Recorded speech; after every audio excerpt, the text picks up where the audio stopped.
Well, looks like the only thing I'm gonna be able to afford to eat is ramen. What's up guys, Andrew here on my channel GearedInc, where I get to share what I'm passionate about with you. And on my channel is PC tech, games, and gear. And today we are here to talk about a card I have mixed feelings on, but ultimately I decided to buy, and that is the RX 2080 Ti, specifically this guy. Now, for you guys who don't know, this is literally the only current model that was listed at MSRP, the coveted EVGA Gaming Black 2080 Ti, for $999. Now, obviously, that is still ludicrously, in my opinion, high price, but given that I have a channel, I'm an enthusiast, and there's a bunch of other reasons why I decided to make this investment into this card. So when I heard the new announcement for these cards was coming out, I started saving right then, so I already had some money saved up to buy a card. I wasn't expecting, obviously, to drop $1,000, but there you go.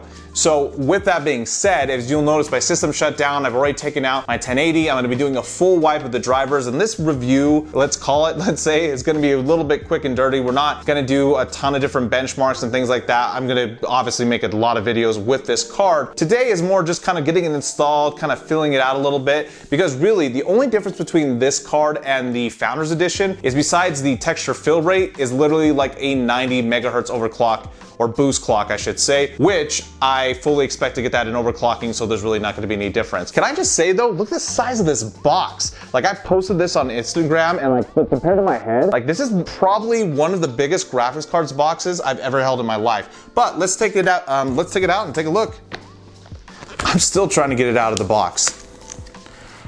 And there we go. So I don't know how well you guys can see that card. Hopefully that's a good shot. Here's the back plate. So one thing off the bat, this is, I can already tell, I don't know if you guys can see how thick this thing is. Maybe a 1/4 inch thicker than my 1080. The back plate actually feels really solid. I didn't originally like the look of this card, but now that I have it in my hands, it's growing on me a little bit.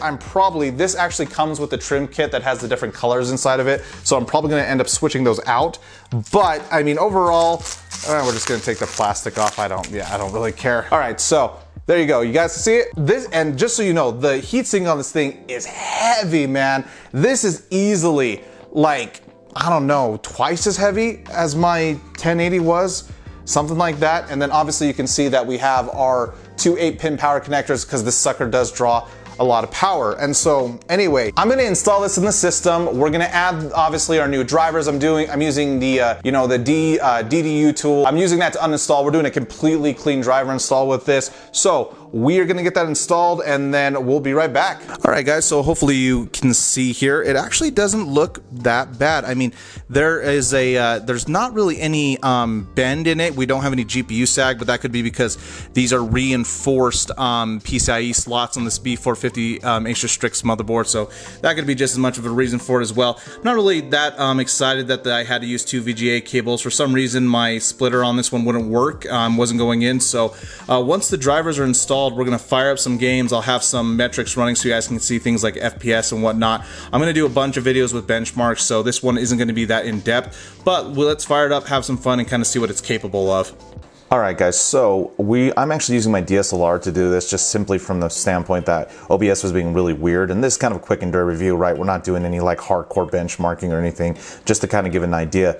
Now we are running this, I should show you guys, at 1440p for the video on my, obviously for 165 hertz for my monitor. I've got a bunch of like the film grain and just things that I don't like turned off, but in the advanced setting here, you can see that we're actually using DX11. We will look at ray tracing here in a second, and everything is completely maxed out, including ambient occlusion, and anti-aliasing is high as well. So at 1440p, you can see that we're staying above 100 FPS, and for me personally, this was actually one of the biggest reasons I wanted to make the investment. Like, my 1080 obviously is a great performer, but for 1440p, which is what I play a lot of my games at, it's definitely worth it, because as you can see, we're not really dipping below 100 FPS in these shooting situations, and that is important to me, as obviously playing competitive, or if you're playing with friends or whatever, having a high refresh makes a lot of difference. And this way I basically don't have to compromise on any graphical fidelity whatsoever.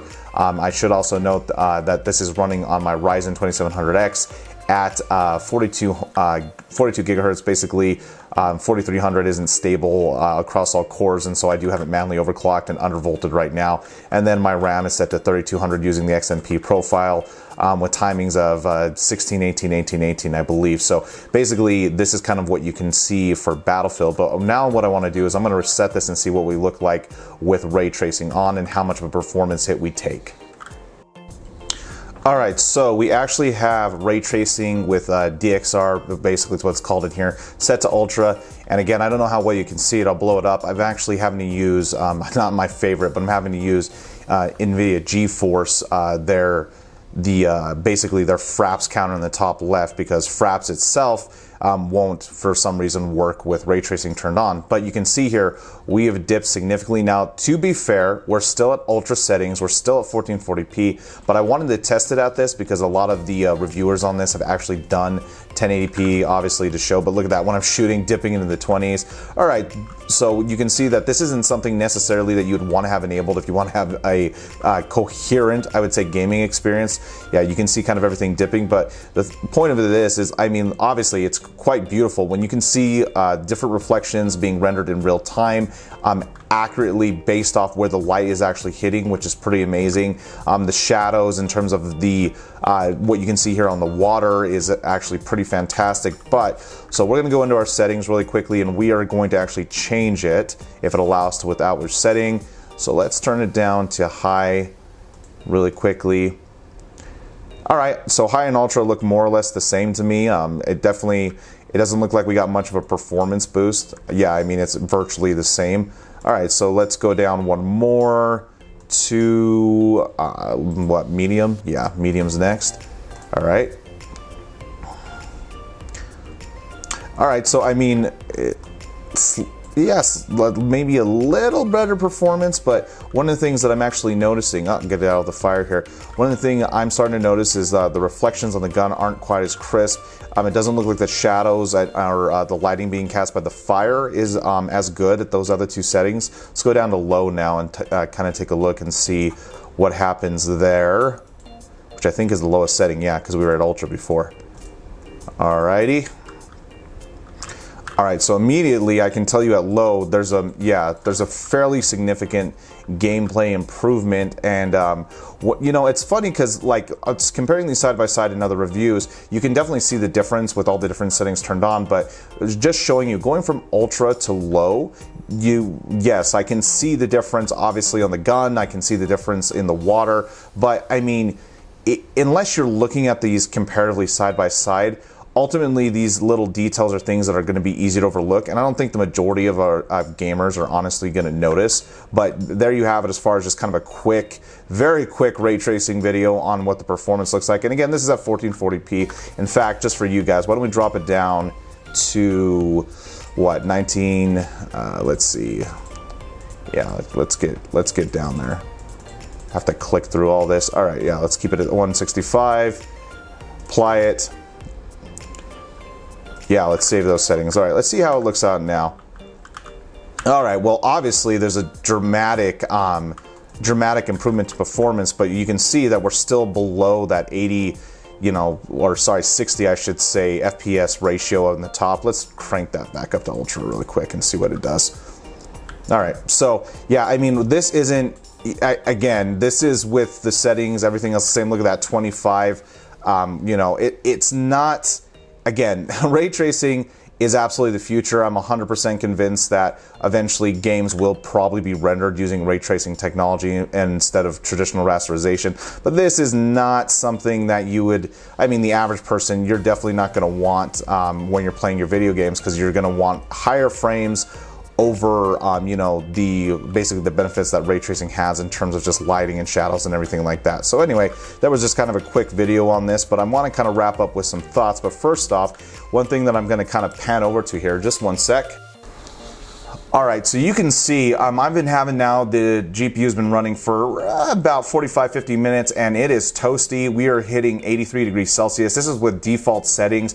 Nice to see that actually the clock is actually booting up quite a bit. I mean, this, you know, it's rated to boot to like mid 1500s, obviously just kind of like the booster base clock.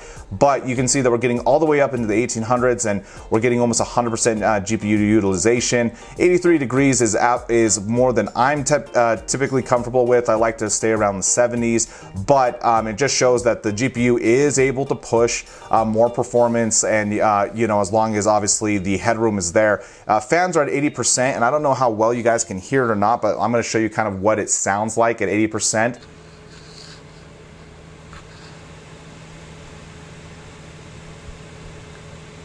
All right, so it's definitely louder, but I had my earbuds in, and one of the things, if you have earbuds or you use a headset, you're not going to notice the sound. It's actually, while yes, it's definitely not quiet, it is one of the more cool, just kind of default add-in board partner fans that I've heard, especially with fan speeds at 80%.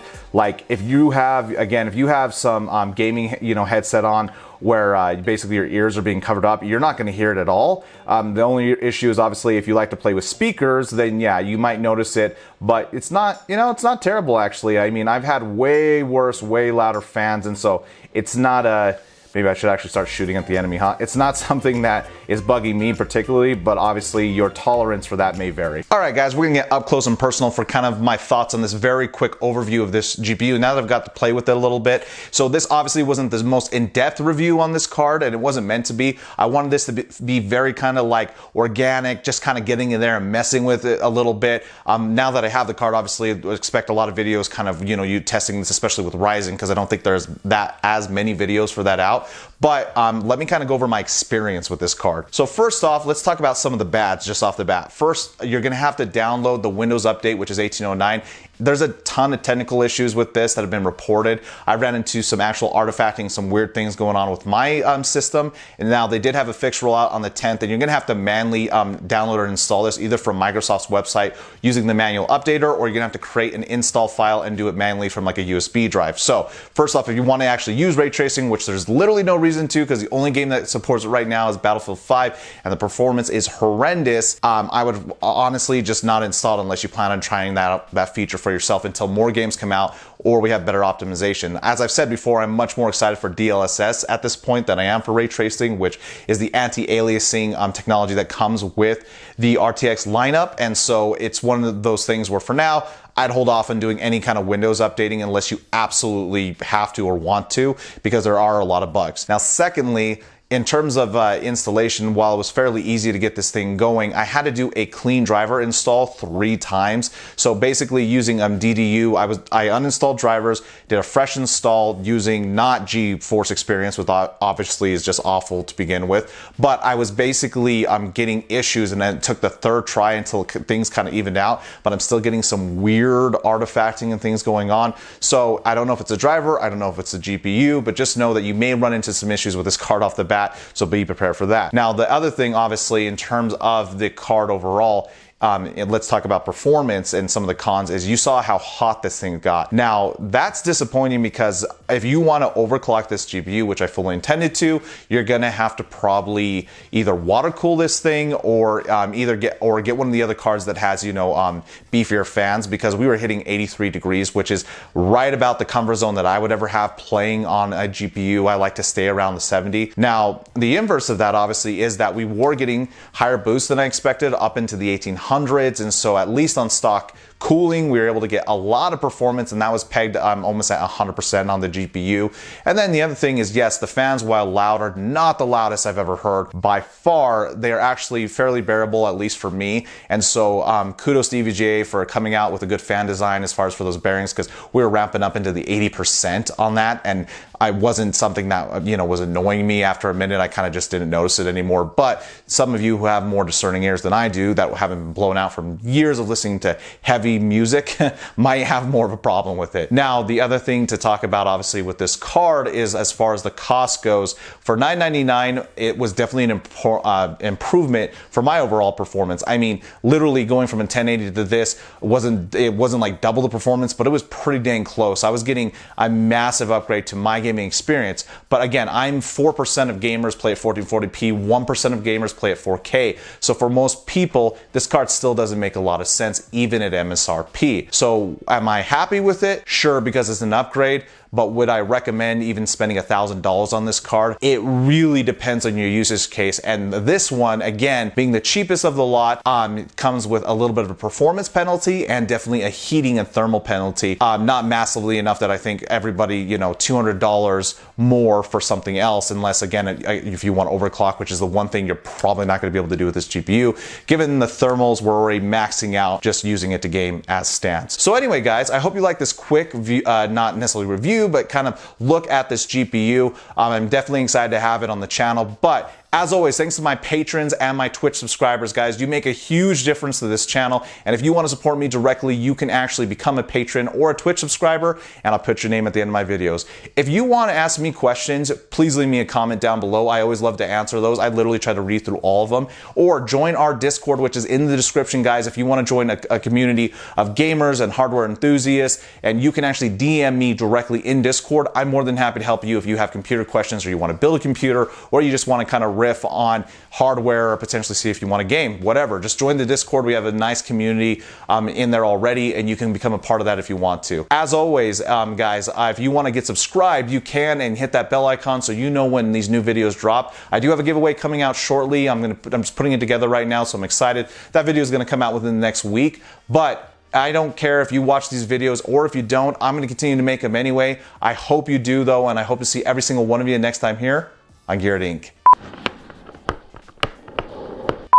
You know, they make it so hard. Let's take it out and take a look. I'm still trying to get it out of the box.